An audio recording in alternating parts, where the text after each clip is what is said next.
News Tamil கழுகு.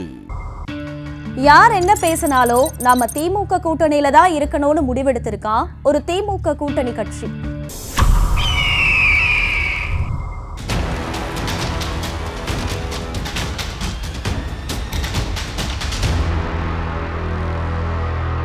திமுக கூட்டணியில பிசிக்கு அதிருப்தியை வெளிப்படுத்துற மாதிரியான நிகழ்வுகள் நடந்துட்டு வர்ற நிலையில திமுக கூட்டணி தொடருமா அப்படிங்கிற கேள்வி எழுந்திருக்கு.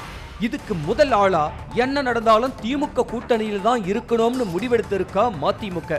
கட்சியோட பொதுச் செயலாளர் வைகோ நிர்வாகிகளை சந்திச்சு பேசினப்ப, யார் வேணும்னாலும் என்ன வேணும்னாலும் பேசிட்டோம், நாம திமுக கூட்டணியில தான் இருப்போம், அதனால தேவையில்லாத சர்ச்சைகளுக்கு நம்ம கட்சியினர் கருத்து சொல்ல வேணாம்னு சொல்லியிருக்காரு.